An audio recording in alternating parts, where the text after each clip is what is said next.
ലക്ഷദ്വീപിലെ ആൾക്കാർക്ക് ഒരു സ്കില്ലുണ്ടോന്നില്ലേ ഓരോ കാര്യം ചെയ്യാൻ വേണ്ടി? എന്താണ് നിങ്ങൾ ദ്വീപുകാരിൽ കാണേണ്ട സ്കിൽ? ഏത് രീതിയിലാണ് കാണേണ്ടത്? ശരിക്കുണ്ടല്ലേ നമ്മ ആൾക്കാർക്ക് മനസ്സിലാത്ത ഒരു ഒരു ഒരു കാര്യമുണ്ട്. അത് നമ്മ കമ്പയർ ചെയ്യേണ്ട നമ്മ ദ്വീപുകാരായിട്ടാണ്. അതുകൊണ്ട് നമുക്കിത് മനസ്സിലാകാത്തത്.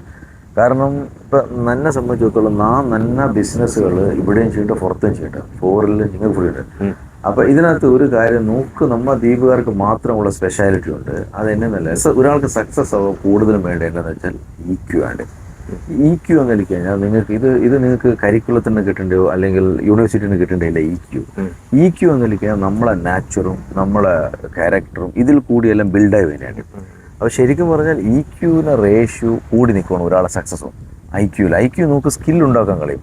പക്ഷെ നമുക്ക് നമ്മളെ നാച്ചുറും നമ്മളെ ജീവിത ചുറ്റുപാടും കൊണ്ട് ദ്വീപിൽ ആളെ കൊണ്ടില്ല. നമുക്ക് നല്ല EQ ഉണ്ട്. അത് നമുക്ക് മനസ്സിലാവണം. എങ്ങനെയെന്നുണ്ട നമ്മളെ കഴിവുള്ള നിങ്ങൾ അതേ നിലവാരമുള്ള ഒരാളെ വേറെ ഈവൻ നിങ്ങൾ ഒരു യൂറോപ്യൻ അല്ലെങ്കിൽ ഒരു ഫോറിനർ അതേ നിലവാരമുള്ള ഒരാളും കണ്ട് നിങ്ങളെ കമ്പയർ ചെയ്യണം. പക്ഷെ നമുക്ക് ലാക്കായി പോകേണ്ട എന്നല്ല, കുറവായി പോകേണ്ട എന്നാൽ IQ നമുക്ക് കുറവായിരിക്കും. അത് നമുക്ക് സ്കിൽ ഉണ്ടാക്കിയെടുക്കണം. നമ്മൾ അത് നോളജ് പഠിക്കണം. അപ്പം അത് പഠിച്ചു കഴിഞ്ഞാൽ നമുക്ക് എന്തെങ്കിലും ഒരു ജോലി ചെയ്യണം, എന്തെങ്കിലും ഒരു കാര്യം ചെയ്യേണ്ട, അതിലേക്ക് ആവശ്യമുള്ള നോളജ് നിങ്ങൾ അക്വയർ ചെയ്ത് കഴിഞ്ഞാൽ നിങ്ങൾക്ക് നിങ്ങളെ എക്സ്പീരിയൻസ് കൊണ്ട് ഇപ്പോൾ ഒരു 10-20 വർഷം ദ്വീപിൽ ജീവിക്കും. അപ്പോൾ നമുക്ക് എല്ലാ തരത്തിലുള്ള റിജക്ഷൻസും പ്രശ്നങ്ങളും പ്രോബ്ലംസും ഫേസ് ചെയ്യാൻ വേണ്ടിയാണ്. ഇപ്പൊ ഒരാൾക്ക് സക്സസ് ആവുക കൂടുതലും വേണ്ടതെന്ന് വെച്ചാൽ EQ ആണ്. EQ എന്ന് കഴിഞ്ഞാൽ നിങ്ങൾക്ക് കരിക്കുലത്തിന് കിട്ടേണ്ടയോ അല്ലെങ്കിൽ യൂണിവേഴ്സിറ്റിന് കിട്ടേണ്ടില്ല. EQ എന്ന് കഴിഞ്ഞാൽ നമ്മളെ നാച്ചുറും നമ്മളെ ക്യാരക്ടറും ഇതിൽ കൂടിയെല്ലാം ബിൽഡായി വേണ്ടിയാണ്. അപ്പോൾ ശരിക്കും പറഞ്ഞാൽ EQവിന് റേഷ്യോ കൂടി നിൽക്കണം ഒരാളെ സക്സസ്സും IQ നമുക്ക് സ്കില്ലുണ്ടാക്കാൻ കഴിയും. പക്ഷെ നമുക്ക് നമ്മളെ നാച്ചുറും നമ്മളെ ജീവിത ചുറ്റുപാടും കൊണ്ട് ദ്വീപിൽ ആളെ കൊണ്ടില്ല. നമുക്ക് നല്ല EQ ഉണ്ട്. ഇപ്പൊ സിമ്പിളായി പറഞ്ഞു കഴിഞ്ഞാൽ ഒരു ദിവസം ഫീൽഡ് പുറപ്പെട്ട് എവിടെ സ്കൂളിൽ പോകേണ്ടായിക്കോട്ടോ, എവിടെയൊക്കെ പോകേണ്ടതാണ്, ഒരുപാട് പ്രതിസന്ധികൾ കൂടിയാണ് നമ്മൾ കടന്നത്. അപ്പൊ ഈ പ്രതിസന്ധികളില്ലേ നമ്മൾ അറിയാത്ത സ്ട്രോങ്നെസ് ആക്കി മാറ്റും. റഫ് സർഫസ് കൂടി നടക്കുമ്പോൾ നമ്മൾ സ്ട്രോങ് ആക്കില്ല. ഇത് നമുക്ക് എല്ലാവരിലും ഉള്ളൊരു കോമൺ ടേസ്റ്റ് ആണ്. പക്ഷെ നമുക്കില്ലാത്ത തന്നെയാണ് നമുക്ക് ഈ IQവിലെ പുറത്ത് തന്നെ വെച്ചാൽ IQ നമുക്ക് പഠിച്ചുണ്ടാക്കണം, സ്കില്ല് നമുക്ക് ഉണ്ടാക്കാനായിട്ട്. അപ്പൊ നമ്മുടെ ദ്വീപുകളെ ഡിഫറൻഷിയേറ്റ് ചെയ്യുന്ന ഒരു കാര്യം എന്നാൽ നമുക്ക് നല്ല EQ ഉണ്ട്. അത് മറ്റൊരു തലത്തിലുള്ള ഒരാൾക്ക് EQ ആണ്, എക്സ്പീരിയൻസ് പഠിപ്പിക്കണം. നമുക്കിത് ഓൾറെഡി ഉണ്ട്, നമുക്കിത് വേറെ ഓപ്ഷൻ ഇല്ല. നമുക്കിത് നമ്മളെ ചുറ്റുപാട് കൊണ്ട് കിട്ടണ കടലും യാത്രയും പ്രതിസന്ധിയും എല്ലാം ആണ്. നമുക്ക് ഒരു ജീവിതത്തിൽ റിജക്ഷൻസേ ഉള്ളൂ. നമ്മുടെ ജീവിതത്തിൽ നമുക്ക് പ്രതിസന്ധികൾ റിജക്ഷൻ ഇങ്ങനെ കണ്ടും കേട്ടും. ഇപ്പൊ മൺസൂൺ അയക്കാൻ നമുക്ക് എന്നെയും അതിനെ ഫേസ് ചെയ്യണം. പ്രതിസന്ധി ഫേസ് ചെയ്ത് പരിചയമുണ്ട്. മനുഷ്യന് വേണ്ടി ഓരോ സിറ്റുവേഷൻ എങ്ങനെ ഹാൻഡിൽ ചെയ്യണം അതിനുള്ളൊരു സ്കില്ലാണ്. അത് എക്സ്പീരിയൻസ് കൂടി കിട്ടണ്ടേ. അവിടെ ഇപ്പം മക്കളാണെങ്കിലും ആരാണെങ്കിലും ഇപ്പോൾ ഉദാഹരണം നിങ്ങൾ ഇപ്പോൾ കരക്ക് പ്ലാൻ ചെയ്തിട്ട് പോകാം, ഇവിടെ ടിക്കറ്റ് എടുക്കാം. നിങ്ങൾ അത് പ്ലാൻ ചെയ്യണം. മാനസികമായിട്ട് നിങ്ങൾക്ക് അവിടെ അതിനെ ഉൾക്കൊള്ളണം. ടിക്കറ്റും ക്യൂ നിൽക്കണം അവിടെ. അപ്പം അറിയാതെ ഇത് ബിൽഡാണ്ട്. പക്ഷേ ഇത് മനസ്സിലാവില്ല. കമ്പയർ ചെയ്യേണ്ട ദ്വീപുകാരനായിട്ടാണ്.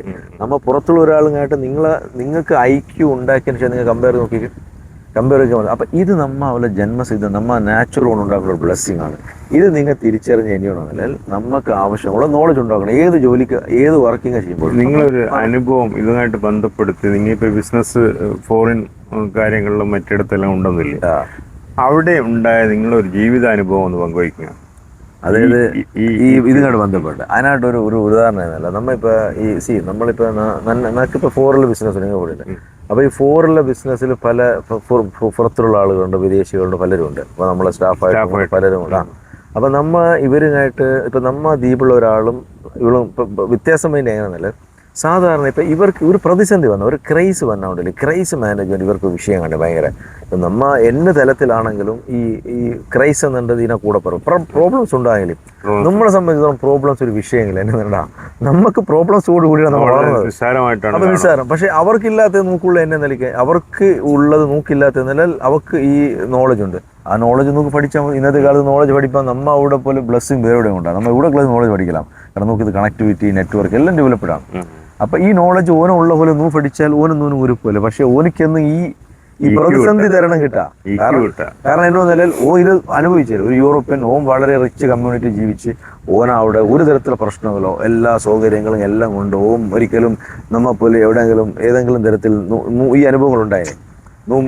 ഏതെങ്കിലും മീൻ കിട്ടാൻ കൂട്ടില്ലാതെ ഷോർ പാടേണ്ട ആൾക്കാർ നമ്മൾ ആൾക്കാർക്ക് മനസ്സിലാവണമെങ്കിൽ നമ്മൾ എത്രയോ ദിവസങ്ങൾ ചിലപ്പോൾ കൂട്ടുണ്ടാകാം ഭരിച്ചാൽ കഴിഞ്ഞാൽ മീൻ കിട്ടാം.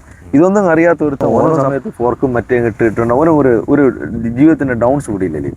അപ്പൊ ഒരു സംഭവം നമ്മൾ ചെയ്യുമ്പോൾ നമ്മൾ എപ്പോഴും നമുക്ക് അപ്സിനെക്കാളും കൂടുതൽ ഡൗൺസ് ആയിരിക്കും. ഇത് മാനേജ് ചെയ്യാനുള്ള സ്കില്ല് കിട്ടും. അപ്പൊ നമ്മ ഇപ്പൊ ഇങ്ങനെ നല്ല അനുഭവം എന്നല്ല നമ്മ പുറത്ത് ഇങ്ങനെ പല സിറ്റുവേഷൻ ഉണ്ടാകാണ്ട്. അപ്പം നമുക്കിങ്ങനെ വേണ്ടപ്പെട്ട ഇപ്പം നല്ല നമ്മളെ പാർട്ട്നേഴ്സായിട്ട് നമ്മളെ വലിയ സീനിയർ നമ്മളെ സ്റ്റാഫുകളായിട്ട് അപ്പോൾ ഇവർ ഭയങ്കര ക്രൈസായിപ്പോൾ നമുക്കൊരു ഭയങ്കര പ്രതിസന്ധിയാകും. അപ്പം നമ്മ ഇങ്ങനെ മനസ്സുകൊണ്ട് ശരിക്കാണ് നമ്മ ഇതിനപ്പുറം എത്ര കണ്ടുപോകണം, ഇതൊരു പ്രതിസന്ധിയാണ്. അപ്പം നമ്മ ഈ എന്നതണ്ട നമ്മ തീയിൽ കുരുത്ത് കാറ്റിൽ പാടുവെന്നല്ലോ പോലെ നമുക്കത് ഭയങ്കര ഒരു നമ്മൾ ഒരുപാട് അനുഭവിച്ചതാണ് പല സിറ്റുവേഷനും.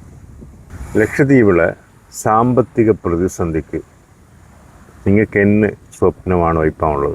നമ്മ ഇവിടെ ശരിക്ക് സാമ്പത്തിക പ്രതിസന്ധി എന്നിട്ട് വിഷയങ്ങൾ വരാം. കാരണം എന്നല്ല നേരത്തെ പറഞ്ഞ പോലെ നമ്മളെ സംബന്ധിച്ചിടത്തോളം നമുക്ക് നല്ല കഴിവുള്ള ടാലൻറ്റഡ് ആയിട്ടുള്ള ആളുകളുള്ള സ്ഥലങ്ങളാണ് ലക്ഷദ്വീപ്. ഏത് സ്ഥലം കേട്ടോ അതല്ല നമുക്ക് നമ്മളെ ജീവിതം കൊണ്ട് നമ്മൾ അനുഭവപ്പെട്ടതാണ്. അപ്പോൾ ഇതിനകത്ത് പ്രശ്നം എങ്ങനെ നമ്മൾ സഞ്ചരിച്ചത് റോങ് വഴിയായിരുന്നു. എങ്ങനെ നമുക്ക് സർക്കാർ ഉദ്യോഗം മാത്രം കിട്ടണം എന്ന് പറഞ്ഞ ഒറ്റ സ്വപ്നവും കണ്ട് നടക്കുമ്പോൾ അത് കിട്ടിയില്ലെങ്കിൽ അവരുടെ ജീവിതം അവർ സ്റ്റോപ്പ് ചെയ്തു. അപ്പോൾ എത്ര പേർ ഒന്ന് നോക്കിയാൽ മതി. നമ്മളവിടെ സ്കൂളുകൾ പോയി കഴിഞ്ഞാൽ ആണുമൊക്കെ പഠിക്കേണ്ട പോലെ പെമ്മക്കളും പഠിക്കണ്ടേ. നിങ്ങൾ നോക്കിക്ക് ഈ പെമ്മൊക്കെ പഠിച്ച് ഒരു ഗ്രാജുവേഷൻ വരെ എത്തിക്കഴിഞ്ഞാൽ ഈ മക്കൾക്ക് സർക്കാർ ജോലി കിട്ടിയില്ലെങ്കിൽ അവർ ഹൗസ് വൈഫായി മാറും. അപ്പോൾ അവരെ കൊണ്ട് ഈ സമൂഹത്തൊക്കെ ഒരു ഇൻകം ഉണ്ടാകാൻ വേണ്ടി. അപ്പോൾ ഇത് പക്ഷേ സ്കൂളുകളിൽ എല്ലാവരും പഠിക്കും. അപ്പോൾ പഠിക്കണേന്നു സർക്കാർ ഉദ്യോഗം കിട്ടിയില്ലെങ്കിൽ ഫിനിഷ്. ഇതിന് ഒറ്റ പ്രതിവിധിയാണല്ല നമ്മ ഇവിടെ ശരിക്കും ഇപ്പം നമ്മൾ അവിടെ വലിയ വലിയ ബിസിനസ്സുകളും മറ്റേതും ഓപ്പർച്യൂണിറ്റി ഇല്ല. ചില സെക്ടർ മാത്രമേ നമ്മളവിടെ ബിസിനസ് സാധ്യത അത് അവിടെ കിടപ്പുണ്ട്. പക്ഷെ നമ്മൾ കാണാത്ത വലിയൊരു റിസോഴ്സ് നമ്മളൊക്കെ ഉണ്ട്. ഹ്യൂമൻ റിസോഴ്സ് ഉണ്ടല്ലേ, യങ്സ്റ്റേഴ്സ്. ഇതൊരു വലിയ എനർജിയാണ്. നിങ്ങൾക്ക് എത്ര വലിയ ഒരു ഗ്രൂപ്പ് ഓഫ് ആളുകൾ നല്ല യങ്സ്റ്റേഴ്സ് ഇനി നമുക്ക് ജീവങ്ങളിൽ ഇവിടെ ഹ്യൂമൻ റിസോഴ്സ് കൂട്ടണം. അവിടെ പ്രൊഡക്ടിവിറ്റി കൂട്ടുന്ന രീതിയിൽ അവർക്ക് സ്കില്ല് കൊടുത്ത് ഈ വർക്ക് ഫോഴ്സ് നമ്മൾ എക്സ്പോർട്ട് ചെയ്യണം. അവരെ എന്തെങ്കിലും ഒന്നിരിക്കും നമ്മൾ ഇവിടെ വർക്ക് ചെയ്ത് ഇത് പുറത്തുള്ള കമ്പനികളിലും പുറത്തുള്ള സ്ഥലത്തും നമ്മൾ വർക്ക് ചെയ്യിപ്പിച്ച് നമ്മൾ ഇങ്ങോട്ട് ഇൻകം കൊണ്ടുപോകണം. ഇവിടെ നമുക്ക് കേരളം ഒരു സെയിം കൺസെപ്റ്റിലുള്ള ഒരു സ്റ്റേറ്റാണ് കേരളം. കേരളത്തിൻ്റെ ബാക്ക് ബോൺ തന്നെ. കേരളത്തിലെ ബാക്ക് ബോൺ ഈ ഓവർസീസ് മണിയാണ്. ഈ ഓവർസീസ് മണിയാണ് അവർക്ക്. കാരണം കേരളത്തിൽ ഓപ്പർച്യൂണിറ്റി ഇല്ല. കേരളം നമ്മ പോലത്തെ കൺസ്യൂമർ സ്റ്റേറ്റിൽ ആ ഓപ്പർച്യൂണിറ്റി ഇല്ലാത്തുണ്ടെങ്കിൽ അവർ ഗൾഫിലും മറ്റിടത്തും പോയി സമ്പാദിച്ച പൈസ ആണ് കേരളത്തെ ബാക്ക് ബോൺ അല്ലേ. ഏകദേശം 10-30 ലക്ഷത്തിൽ കൂടെ 40 ലക്ഷത്തോളം ആൾക്കാർ ഗൾഫിലുണ്ട്. ഇവരാണ് കേരളത്തെ എക്കണോമി. എന്നാലും പോലെ നമ്മളെ ആളുകൾ നിങ്ങൾ നേരത്തെ ജോലി വിട്ടുകൊണ്ട് യഥാർത്ഥത്തിൽ അത് അതിനൊരു പോസിറ്റീവ് സെൻസിൽ എടുത്താൽ മതി. ആളുകൾക്ക് നല്ല ജോലി കിട്ടണമെങ്കിൽ ഇവിടെ ഓപ്ഷൻ ഇല്ല. അപ്പോൾ അവർക്ക് കടൽ കടക്കണം. ഇന്നത്തെ കാലത്ത് കടൽ കടക്കുന്നാലും വിഷയങ്ങളില്ല. കാരണം എല്ലാം ഈ പറയുന്ന കണക്റ്റഡ് ആണല്ലോ. അപ്പൊ നമുക്ക് ഇവിടെ ജോലി ഇവിടെ കിട്ടണമെന്ന് പറഞ്ഞ് മക്കളെ പഠിപ്പിക്കരുത്. അവർക്ക് എവിടെ ഈ ലോകത്ത് ജോലി കിട്ടണം അവിടെ പോയി വർക്ക് ചെയ്യണം. എന്നിട്ട് ഇൻകം വരും. ഇൻകം ഇവിടെയൊക്കെ വരേണ്ട ഇൻകം സർക്കാർ ഇൻകം എന്നിട്ട് സ്വപ്നം കൊണ്ടില്ല. അത് മാറ്റി നിർത്തി കിട്ടണമെന്ന് കിട്ടിക്കോട്ടെ, അത് ഓക്കെ. ബാക്കി മറ്റിൻകത്തും വേണ്ടി മക്കളെ പ്രിപ്പയർ ആവണം. പുറത്ത് പോയി ഇങ്ങനെ വന്നാൽ ഇപ്പം എല്ലാ വീട്ടിലും പഠിച്ച മക്കളുണ്ട്. എല്ലാവരും എവിടെയെങ്കിലും വർക്ക് ചെയ്യുന്നത്. ഒരു ഉമ്മയ്ക്കും ബാപ്പയ്ക്കും ഒരു 4-5 മക്കളുണ്ട്. ഈ 4-5 മക്കളും എന്തെങ്കിലും ഒരു മിനിമം ഒരു 10-30-40,000 രൂപ ഇൻകം വീട്ടിലേക്ക് കൊണ്ടുപോയില്ല എങ്കിൽ ആ കുടുംബത്തെ അവസ്ഥ എന്നായിരിക്കും? എത്ര പുരോഗതി നമ്മളെല്ലാം ഒരു മിഡിൽ ക്ലാസ്സിലോട്ട് പോകുന്നില്ല. അപ്പം ഇത് ഇവിടെ ചെയ്യുക അങ്ങനെ സിമ്പിളായ കാര്യം. പിന്നെ ബിസിനസ്സിലും ഓപ്പർച്യൂണിറ്റികൾ. ഇപ്പോൾ ഓപ്പർച്യൂണിറ്റി ഇവിടെ ഇപ്പോൾ പല സെക്ടറുകളുണ്ട്. ഇപ്പോൾ ടൂറിസം, ഫിഷറീസ്, പിന്നെ ഈ കോക്കനട്ട് റിലേറ്റഡ്, അത് അഗ്രികൾച്ചർ. ഇപ്പം ഇതാണ് ഒരു മേജർ സെക്ടർ. ഇപ്പം ഇതിനകത്ത് ശ്രദ്ധിക്കണമെങ്കിൽ സാധാരണ ഇവിടെ കാണുന്നത് നമ്മളെ റിസോഴ്സ് ഉണ്ടല്ലേ, റിസോഴ്സിൽ റിലേറ്റഡ് ആയിട്ടുള്ള ബിസിനസ് തന്നെയുണ്ട്. ഇത്രയും കാലം കാണുന്നത് പുറത്തുള്ള ആളുകളും വലിയ വൻകിട കമ്പനികളും തന്നെയുണ്ട്. നമുക്ക് ഇതിനെപ്പറ്റി അറിയില്ലാണ്. അവർ തന്നെയുണ്ട് നമ്മളെ ഇവിടുത്തെ ബിസിനസ് ചെയ്താലും ഇവിടെയുള്ള ആളുകൾ വളർന്നു വരാതിരിക്കാൻ കാരണം എന്താണെന്ന് വെച്ചാൽ ആ സ്കില്ല് അക്വയർ ചെയ്യലില്ല. അതുകൊണ്ട് അപ്പോൾ ഒരു ഓപ്പർച്യൂണിറ്റിയുള്ള ആളുകൾ വരണമല്ലോ. പിന്നീട് അവരങ്ങനെ ബിസിനസ് ആ വെൽത്ത് നമുക്ക് പുറത്തേക്കും. അതിന് ഇനിയാണെന്നല്ല ശരിക്കും ഇവിടെയാണ് മക്കളെ ഉയർത്തിക്കൊണ്ടുവരണം. വളരണം. സെൽഫ് സഫീഷ്യൻ്റ് ആക്കണം. എന്നിട്ട് ഇതിലൊക്കെ അവളെ റീപ്ലേസ് ചെയ്യുക, അവളെ കാപ്പബിലിറ്റി ഉണ്ടാക്കണം. അല്ലാതെ ഇനിയുണ്ട് ഒരുത്തം ഒരു കച്ചവടം വെച്ചാൽ അവിടെയൊക്കെ 100 കച്ചവടം വെച്ച് അവിടെ ഫൈറ്റ് ചെയ്യുന്നതിനേക്കാളും നമ്മളെ റിസോഴ്സിനൊക്കെ നമുക്ക് എങ്ങനെ ഇന്നോവേറ്റ്. ഇപ്പം ഈ മക്ക പുതിയ യങ്സ്റ്റേഴ്സ് എനിക്ക് അങ്ങനെ എത്ര വൈബ്രൻ്റ് ആയിരുന്നല്ല. അവളെ ചിന്ത എന്നിരിക്കാൻ ഒരു 40-50 കൊല്ലം അഹെഡാണ്. ഇവരെ ഈ റൂട്ടിലേക്ക് മാറ്റി ഇതിന് നമുക്ക് ഈ പറയുന്ന ക്യാപിറ്റൽ അവിടെ തന്നെ ഉണ്ട്. നമ്മ ഇവിടെ ഇല്ലാത്ത ക്യാപിറ്റൽ നിങ്ങൾക്ക് നമ്മ ഓരോ ദ്വീപിലുള്ള ക്യാപിറ്റൽ നോക്കിയാൽ ക്യാപിറ്റൽ ഉദ്ദേശിക്കുന്നത് പണം ഇവിടെ ഉണ്ട്. ഈ പണം നമ്മ അവിടെ സ്വരൂപിച്ചു, അല്ലെങ്കിൽ നമ്മ ആളുകൾ ഈ ഇൻഡസ്ട്രികളിലേക്ക് നമ്മതായ രീതിയിൽ വരുമ്പോൾ ഒരുപാട് കമ്മിറ്റ്മെന്റ് ഉണ്ട്. നമ്മുടെ നാട്ടിനെ കൂടെ കമ്മിറ്റ്മെന്റ് ഉണ്ട്, നമ്മുടെ സൊസൈറ്റിയെ കൂടെ കമ്മിറ്റ്മെന്റ് ഉണ്ട്. ഇതെല്ലാം ചെയ്തു വരുമ്പോൾ തന്നെയാണ് ഇതൊരു വലിയ സെക്ടർ. അപ്പോൾ ആളുകൾക്ക് നമുക്ക് ഇവിടെ വെൽത്ത് നമുക്ക് കൂടെ ക്രിയേറ്റഡ് ആവും. അപ്പോൾ നമുക്ക് അതൊരു വേറൊരു വഴി. അല്ലാതെ ഇപ്പോൾ വേറൊരാൾ നിങ്ങൾ ഒന്നും ചെയ്യല. ഏത് ഇൻഡസ്ട്രി, ഇപ്പോൾ ടൂറിസം ആകട്ടെ ഫിഷറീസ് ആകട്ടെ, ഇതിൽ നിന്നും വളർന്നു വരികയില്ല. വളർന്നു വേണ്ടി എന്നാലും ഇപ്പോൾ നമ്മളും സർക്കാർ ഒന്നും നമ്മ ഒന്നും ഡിപ്പെൻഡ് ചെയ്ത ആവശ്യമില്ല. നമുക്ക് ആവശ്യമുള്ള സ്കില്ലൊന്നും ഉണ്ടാക്കുക, ബാക്കി പണം നിങ്ങളെ പിന്നാലെ വരും. അത് നിങ്ങളിലേക്ക് ഇൻവെസ്റ്റ്മെന്റോ എന്തും വരും. നിങ്ങൾ ഇത് ചെയ്തില്ലെങ്കിൽ സംഭവിക്കണമെന്ന് വേറൊരുത്തം മനസ്സിൽ ഒരിടത്ത് ക്യാഷ് ഫ്ലോ ഉണ്ടെങ്കിൽ ഒരാൾ വരും, സർക്കാർ എന്നെയും ആവശ്യമുള്ള ഘടകങ്ങൾ ഹെൽപ്പ് ചെയ്ത് കൊടുക്കും. സർക്കാർ പണി അതില്ല. അപ്പം ഒന്ന് വന്ന് നോക്കിക്ക് നമ്മ ഹെൽപ്പ് ചെയ്യും. ഇതേ ഉള്ളൂ. ഇത് ജോലി നിലനിർത്താൻ കളി, ഇൻകം ഉണ്ടാകും കളി. ഓക്കെ, നിങ്ങൾ ഇപ്പോൾ ഫോറിൻ കൺട്രീസിലായാലും ദ്വീപിലായാലും ടൂറിസം മേഖലയിൽ വളരെ ഇടപെട്ട് പ്രവർത്തിക്കണം. ഇപ്പം ഈ പറഞ്ഞ സംഭവം നിങ്ങളുടെ ജീവിതത്തിൽ അപ്ലൈ ചെയ്ത ഒരാളാണ് നിങ്ങൾ. അപ്പോൾ ഈ അപ്ലൈ ചെയ്യേണ്ട സമയത്ത് ദ്വീപിൽ നിങ്ങൾ അത് പുറത്ത് ചെയ്യേണ്ടതൊക്കെ നിങ്ങൾ ഇതുമായിട്ട് ബന്ധപ്പെട്ട് നടക്കണം. ദ്വീപിൽ നിങ്ങൾ ചെയ്ത സമയത്ത് ദ്വീപിലെ ഈ ചെറുപ്പക്കാരായ മക്കളെ എങ്ങനെയാണ് നിങ്ങൾക്ക് ഉപയോഗിക്കാൻ കഴിഞ്ഞത്? അവളെ ആ കഴിവിനെ എങ്ങനെ നിങ്ങളെ ഈ പരിപാടികൾ ഉപയോഗിക്കാൻ കഴിയുന്നത്? ശരിക്കും ദ്വീപിനെ കണ്ടീഷനിൽ നമുക്ക് നേരത്തെ ഇല്ലേ, നമ്മളെ കൈ ഇല്ലാത്ത കുറവുള്ള എന്നെ നിരക്കാൻ നമുക്ക് ഐക്യു സ്കില്ല് കുറവുകൊണ്ടാണ്. അപ്പം സാധാരണ ചെയ്തെന്നല്ല, നമ്മ ഏത് ബിസിനസ്സിലും ചെയ്യുമ്പോഴും മക്കളെ ഇപ്പോൾ 2 ഓപ്ഷൻ ചെയ്തത്. ഒന്ന്, നമുക്കിപ്പോൾ സാധാരണ ഏതെങ്കിലും ഒരു നോർമലായിട്ടുള്ളൊരു ജോലി, ആ ജോലിക്ക് നമുക്ക് ആരെ വേണമെങ്കിൽ നമുക്ക് റിക്രൂട്ട് ചെയ്യാം. കുറച്ചുകൂടി ഇമ്പോർട്ടൻ്റ് ആയിട്ടുള്ള സ്കില്ലുള്ള വർക്കുകൾക്ക് പോകുമ്പോഴാണ് ആളുകൾക്ക് സ്കില്ല് ഉണ്ടാവുക. സ്കില്ല് എന്നല്ല, ഇപ്പോൾ കഴിവുള്ള ആൾ തന്നെ ചിലപ്പോൾ സർക്കാർ ജോലിയിലും നമുക്ക് അവൈലബിൾ ഉണ്ടാകാം, ഏതെങ്കിലും തരത്തിലുണ്ടാവും. അപ്പം ചെയ്യുന്നത് യങ് ആയിട്ടുള്ള ഫ്രഷർ ആയിട്ടുള്ള മക്കളെ എടുത്ത് അവൾ മോൾഡ് ചെയ്താൽ മതി. നമുക്കൊക്കെ നല്ല വിഷൻ ഉണ്ട്, ഡ്രീം ഉണ്ട്, അങ്ങോട്ട് പോകാൻ നല്ല താല്പര്യം. പക്ഷെ പ്രശ്നം എങ്ങനെ, നാട്ടിൽ വരുമ്പോൾ തന്നെയും ചുറ്റുപാട് വേറെയാണ്, ഒരു കൂടെ ഓപ്ഷൻ ഉണ്ടാകും. അപ്പോൾ അങ്ങനത്തെ മക്കളെടുത്ത് നമ്മളെ സക്സസ്സിലോട്ടും നമ്മൾ ഒരുമിച്ച് പാകപ്പെടുത്തി കൊണ്ടുപോകണം. അപ്പോൾ നല്ല റിസൾട്ട്. അതാണ് ഇപ്പോൾ ചെയ്യേണ്ടത്. അതായത് ഞങ്ങളെ യങ്സ്റ്റേഴ്സ് ഉള്ള നല്ല മക്കളാണ്. ഇങ്ങനെ ദ്വീപിൽ എത്ര മക്കളുണ്ട് നിങ്ങളുടെ കൂടെ? നമ്മളെ കമ്പനിയിൽ ഇപ്പോൾ അത് പറയുകയാണെങ്കിൽ 100 ആൾക്കാർ നമ്മളിവിടെ വർക്ക് ചെയ്യുന്നുണ്ട്. അപ്പോൾ അതിനകത്ത് ഒരു ഭൂരിപക്ഷം ആളുകളും ദ്വീപിലാണ്, നാട്ടുകാർ മക്കളാണ്. അപ്പോൾ എന്ത് ബിസിനസ് ചെയ്താലും നമ്മൾ അൾട്ടിമേറ്റ്ലി ചിന്തിക്കുന്നതല്ല, ആളുകൾക്ക് ജോലി ക്രിയേറ്റ് ചെയ്ത് കൊടുക്കണം. കാരണം ഉപയോഗിക്കുന്ന റിസോഴ്സ് ദ്വീപാണ്. കാരണം 10, 25, 30 വർഷം ഇത് കണ്ട് സ്ട്രഗിൾ ചെയ്തത്. നമ്മ റിലേറ്റീവ്സ് ആൾക്കാർ എല്ലാവരും ഇവരെല്ലാം സ്റ്റിൽ സ്ട്രഗിൾ ചെയ്യണ്ടേ. അപ്പോൾ എന്ന തരത്തിലുള്ള വെഞ്ചർ എവിടെ ഉണ്ടാക്കിയാലും ജോലി ക്രിയേറ്റ് ചെയ്യുന്ന അൾട്ടിമേറ്റ് ലക്ഷ്യമാണ്. പക്ഷേ ഇത് പറഞ്ഞാലും നമുക്ക് സ്കില്ലുള്ള ആളുകൾ വേണ്ടേ? ബിസിനസ്സോ സംരംഭം കാണുമെങ്കിൽ ആ സംരംഭത്തെ ഉടകേണ്ട ആളാണ് നമുക്ക് വേണ്ടേ. ഒന്നിരിക്കും നിങ്ങൾ അയാളെ മോൾഡ് ചെയ്യണം, അല്ലെങ്കിൽ എന്നെയാണ് നമുക്ക് അങ്ങനത്തെ ഒരാളെ കിട്ടണം. അപ്പോൾ ദ്വീപിലെ ചുറ്റുപാട് കിട്ടണേ പാടണം. അപ്പം ഇനി മോൾഡ് ചെയ്ത് അവളെ പഠിപ്പിച്ച് പാകപ്പെടുത്തി എടുക്കണം. അതിനുള്ള ഒരു ഫ്രെയിം വർക്ക് ഉണ്ടാക്കണം. അതാണ് ചെയ്തത്. ഏറ്റവും നന്നായിട്ട് ഡെവലപ്പ് ചെയ്യാൻ കഴിയേണ്ട മേഖല ഇപ്പം ഇങ്ങനെ നേരത്തെ ഇല്ലേ, ആൾക്കാർ ആവശ്യം അറിഞ്ഞാണ് ബിസിനസ് ചെയ്യേണ്ടത്. അപ്പം അങ്ങനെ ദ്വീപുകാർക്ക് ആവശ്യമായ മേഖല ഏതാണ്? ഒരു ഡെവലപ്പ് ചെയ്യാൻ പറ്റിയൊരു ഫീൽഡ് ഏതാണ്? ദ്വീപിൽ അതാണ് ഇപ്പോൾ നമ്മളെ അടുത്ത ഫോക്കസ്. നമ്മളെ ദ്വീപിൽ ശരിക്കും എല്ലാ സ്കില്ലും പയറ്റി സക്സസ് ആക്കേണ്ട ഒറ്റ സെഗ്മെൻ്റാണ് ഈ ലോജിസ്റ്റിക്കും നമ്മുടെ ട്രാൻസ്പോർട്ടും. കാരണം നോക്കിക്കേ, ഇതൊരു വലിയ സാധ്യതയുണ്ട്. കാരണം നമ്മുടെ ദ്വീപുകാരെ സംബന്ധിച്ചിടത്തോളം എന്ത് ഘടകമാണെങ്കിൽ നമുക്ക് കേരളത്തെ ഡിപ്പെൻഡ് ചെയ്യണം, മെയിൻലാൻഡ് ഡിപ്പെൻഡ് ചെയ്യണം. നമുക്ക് സാധനങ്ങൾ അവിടെ വരണം, ആളുകൾക്ക് അങ്ങോട്ട് ട്രാവൽ ചെയ്യണം. അപ്പോൾ ഇത് എപ്പോഴും ഒരു കോമൺ തിങ്കിങ് ആണ്. ഗവൺമെൻറ്റിനെ ഡിപ്പെൻഡ് ചെയ്ത് സർക്കാർ എന്തെങ്കിലും കൊണ്ടുവരും, സർക്കാർ കപ്പൽ കൊണ്ടുവരും, സർക്കാർ കാർഗോ ഷിപ്പ് കൊണ്ടുവരും, ഇതും ഡിപ്പെൻഡ് ചെയ്യണം ഇങ്ങനെ പ്രതീക്ഷിച്ചുകൊണ്ടിരിക്കണം. അപ്പോൾ ഇതിനകത്ത് പൊളിറ്റിക്സും പലതും ക്രിറ്റിസിസം ക്ലൈമിങ് അത് ഇങ്ങനെ നടന്നുകൊണ്ട് ഇതെല്ലാം മാറ്റി നമ്മളെ റിസോഴ്സ്, നമ്മളെ മക്കളെ സ്കില്ല് ഉപയോഗിച്ച്, നമ്മളെ വെൽത്ത് ഉപയോഗിച്ച് നമുക്കിവിടെ സിസ്റ്റം ക്രിയേറ്റ് ചെയ്യണമെങ്കിൽ നമ്മളെ അതായത് ഇപ്പോൾ നിങ്ങൾ നോക്കി ഏത് സ്ഥലത്തും ഒരു ഡെവലപ്മെൻറ്റ് ഉണ്ടാകേണ്ടത് പബ്ലിക്കിൽ ഒരു പ്രൈവറ്റ് പാർട്ട്ണർഷിപ്പ് വരുമ്പോഴാണ്. പ്രൈവറ്റിന് ഇൻവോൾവ്മെൻറ്റ് വന്ന് അവിടെ അപ്പോഴാണ് അതിൽ നിന്ന് എന്തെങ്കിലും ഒരു കൊമേഴ്ഷ്യൽ ആയിട്ടുള്ള ഒരു കാര്യം ഉരുത്തിരിഞ്ഞ് വന്ന് അവിടെ ഒരു സംരംഭം ഉണ്ടായി, പിന്നെ അതൊരു പ്ലാറ്റ്ഫോമായി മാറും. ഇതിപ്പോൾ ഗവൺമെൻറ് സിസ്റ്റം, ഗവൺമെൻറ് ഒരു വെൽഫെയർ ഓറിയൻറ്റഡ് ആയിരിക്കും. ഗവൺമെൻറ് സംബന്ധിച്ചിട്ട് ഒരു ഗവൺമെൻറ്റിനൊക്കെ അവർക്ക് പലതും ഉണ്ടാവും, വോട്ട് ബാങ്ക് ഉണ്ടാവും, വെൽഫെയർ റിലേറ്റഡ്. അപ്പോൾ അത് ഗവൺമെൻറ്റിന് ഒരു പരിധിയുണ്ട്, ആ പരിധിക്കപ്പുറം പോളിസികളുണ്ട്.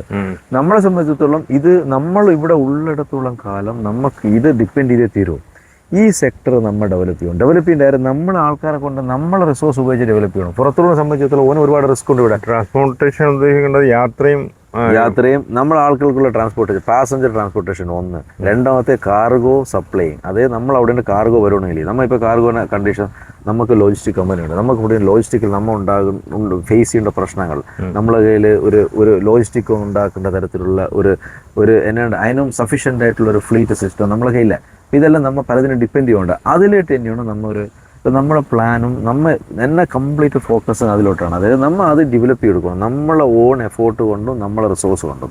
ഇനിയാണ് വേറൊരു സ്ഥലത്ത് എങ്ങനെ ഒരു ലോജിസ്റ്റിക് സിസ്റ്റം ഉണ്ട് അതേ രൂപത്തിൽ നിങ്ങൾക്ക് ഇപ്പോൾ ഇവിടെ ഇരുന്ന് നമുക്ക് അല്ലെങ്കിൽ നാളെ അല്ലെങ്കിൽ മറ്റന്നാൾ എനിക്കൊരു സാധനം വേണം, അത് നാളെ കിട്ടണം അല്ലെങ്കിൽ മറ്റന്നാൾ കിട്ടണം, അതിനപ്പുറത്തേക്ക് പോകാൻ പാടില്ല. എന്നെ സാധനം ആയിക്കോട്ടെ എന്തായിക്കോട്ടെ. നിങ്ങൾക്ക് യാത്ര ചെയ്യണമെങ്കിൽ യാത്ര എന്ന് വെച്ചാൽ നമ്മുടെ ആൾക്കാർ യഥാർത്ഥ യാത്ര ചെയ്യുമല്ലോ. നമ്മൾ യാത്ര ചെയ്യണേനോ നമ്മളെ ആവശ്യങ്ങൾക്ക് മാത്രം. നമ്മൾ ലിഷറായിട്ട് ഒരാൾ പോലും ഒരു ടൂർ ആസ്വദിക്കണം നമ്മൾ യാത്ര ചെയ്യേണ്ടത്. വളരെ കുറഞ്ഞ വശം ആൾക്കാരായെങ്കിലും നമ്മൾ ആവശ്യത്തിന് വേണ്ടിയുള്ള യാത്ര ഇത് നമ്മൾ എപ്പോഴും സർക്കാർ ചെയ്യട്ടെ. ഇതിനകത്ത് ഒത്തിരി ആളുകൾക്ക് സർക്കാർ ചെയ്യേണ്ടത് മാത്രമേ നമുക്കും ട്രൈ ചെയ്യില്ലെങ്കിൽ നമുക്ക് ഒരുപാട് അവസരങ്ങളുണ്ട്. പുതിയ ഇപ്പം നമ്മളെല്ലാം തിങ്കിങ് ഉള്ളത് ഈ സർക്കാർ ഇങ്ങനെ ഒരു ഷിപ്പ് വേണം, ഈ മെത്തേഡുള്ള ഷിപ്പ് ഇതിനെ കണ്ട് മാറ്റിയിട്ട് പല മേഖലയും ഇപ്പോൾ ട്രൈ ചെയ്യலாம் പല രൂപത്തിലും.